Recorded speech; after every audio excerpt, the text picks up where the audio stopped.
Hello mga kabarangay. So ngayon,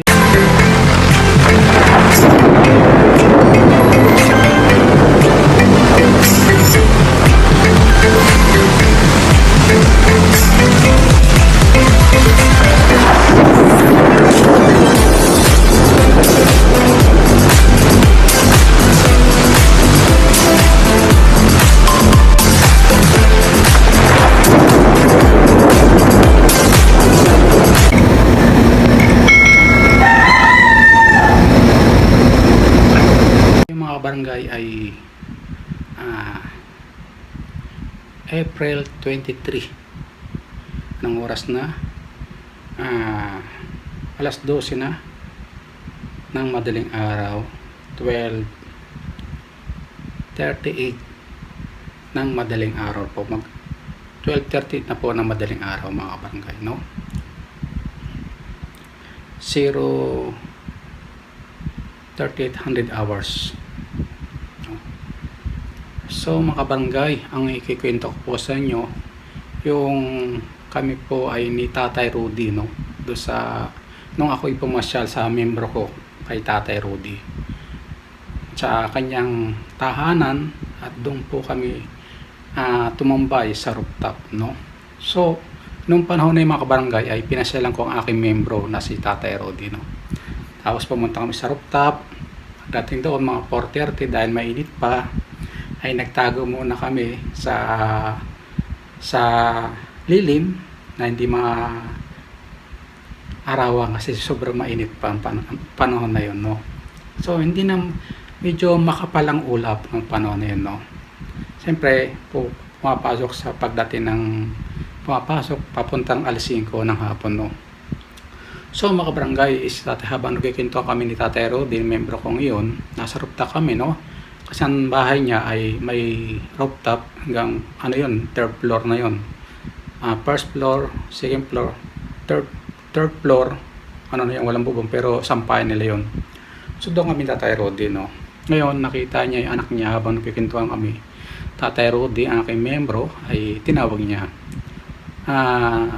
Binangkin niya rin sa akin na, Master, ay yung Divine, yun yung anak ko na nakakita ng White Lady at Capri at Tikbalan. So sabi ko, tawagin mo Tatay Rudy.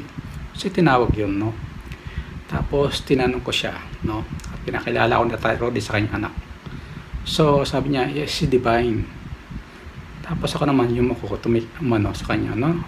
Respeto ako sa kanya, ganun din siya, no? Siya si Dayday, no? Siyempre pag in-upload ko ito, mapapanood ng pamilya yan. So si Dayday po mga kabarangay ay nakakita dahil bukas ang third eye niya, no? Nakakita ng White Lady, Capri, Tikbalan, yan. Sari-sari nakikita niya, no? So tinanong ko siya, no, bukas talagang third eye niya. So yun ang sagot niya, talagang nakakita siya. So ang ginawa ko ay pinakuha ko siya ng platong puti na malaki. Pagkatapos noon, dinala sa harapan ko at doon na ako nagsimula. O sabi ko, ipapakita ko sa iyo ang mga hari train ng mga duwende puti. Sige po, Master. Ngayon pinakita ko po sa hiniling ko sa hangin, nagsalita ko sa hangin. At andun nakita niya, no, mga anino. Mga anino. Una nga, wala pa eh. Nung pangalawang hiling ko, yun, andun na pakita ng mga anino. Ang daming mga duwende ng mga anino. Kaya sabi ni Dada, Master, nakikita ko mga anino. So sabi ko, magpakita ko sa Tagalupa. Yun. Kasi ngayon, nagkaroon ng laman, naging tao na. No? Naging maliit na, parang makala mo mga manika.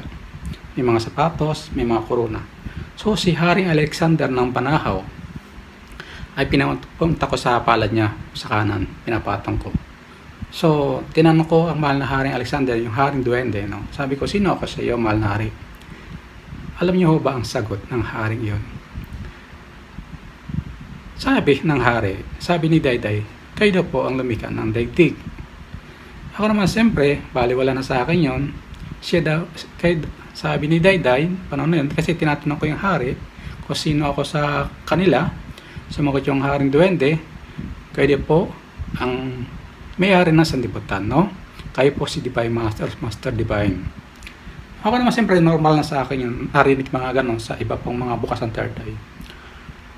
So, Maya sabi ko kay Daddy, gusto mo ba makita ang karyaan ni Ama? So kayo po, Master Divine.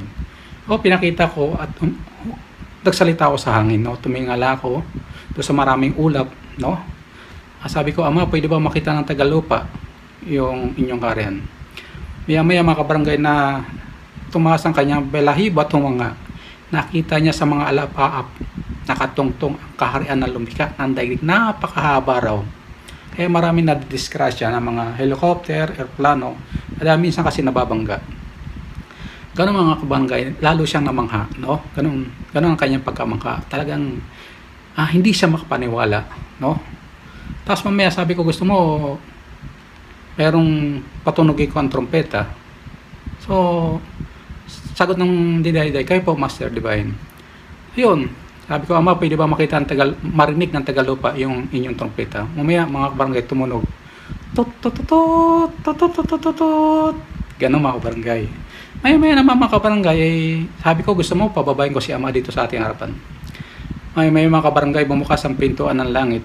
Nagkaroon ng hagdanan, nagkaroon ng kulay pula papunta sa aming rooftop, at bumaba ang lumika ng daigdig, ang Divine Master, nakasama pulupultong ng mga anghel. Pagdating sa harapan ni Dayday, tumabi sa akin si Ama. Sabi ni Ama, ito ang aking anak na kinalugdan. At mula noon nang nagsalita sa ganyan, pumasok na si Ama sa katawan ko, at tingin ni Dayday, matanda na ako, no? Sabi ni Daddy sa tatay niya, Tay, hindi na si Master itong kausap natin. Ang lumikha na ng daigdig. Yun. Sabi ng tatay, anak, nakikita ko si Master. Ito. Tay, kasi iba ang aking tingin kay Master, matanda na. Si Divine na. Ang lumikha na ng daigdig. Maya, siyempre, dahil pahapon na, tinawag ko ang mga anghel. No? Ang dami anghel, nakita niya. Sabi doon sa, nagsalita siya, Tay, ayun po yung anghel na tumulong sa akin nung ako yung sinumpong ng kanyang hika, inasa dulo. Yun palang kanyang bantay. Sabi ko, totoo ba? Sumagot si Dayday, opo. Yun ang sagot ng anghel. Pagkatapos, mamaya, umakyat yung apo niya 10 taon. Nung nakita rin yung mga sabi na, ang dami angel dito, lolo. Sabi ng batang babae. Mga bukas ang third eye nila. Sabi niya, wow, ang dami angel. Lolo, ang dami. Galing, sabi. Tapos nung tinawag ko ulit, nagtawag ulit ako ng ibang mga diwata naman. Yun. Ang dami, mga barangay. Mga diwata naman, mabubuti siyempre. Mamaya, dumating ang nurse, mag-aala 6 na. Dumating yung nurse, 5:30, dumating yung nurse. Sabi niya, lo, ba't ang daming anghel dito at mga diwata? Yun, tapos yun, namangha sila dahil, ibig sabihin, 3 na sila nakakita, no? Tapos bumaba, dahil bababa na kami dahil hapon na, paggabi na, nagpaalam na silang lahat. Tapos ako naman, naging normal na, kita ni Dayday. Tapos yung mga duwende, nilagay ko doon sa nurse, sa kanyang mga buhok.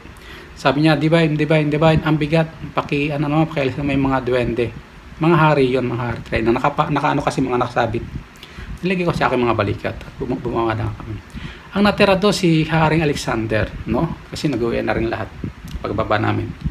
Tapos mamaya, umuwi na ako. Siyempre mag-alas 8 na. Kasi alas 8 ako kasi ang dasalan mga kapatid sa aking samahan ng PHME bilang Supremo Founder ng samahan PHME, Philippine Healing Missionary Master Divine dahil sa Jesus. As yung mga barangay doon nagsimula yung mga milagro, no? Tapos si Tate Rodi, yung si Hari Alexander nilagay sa kaliwa, no?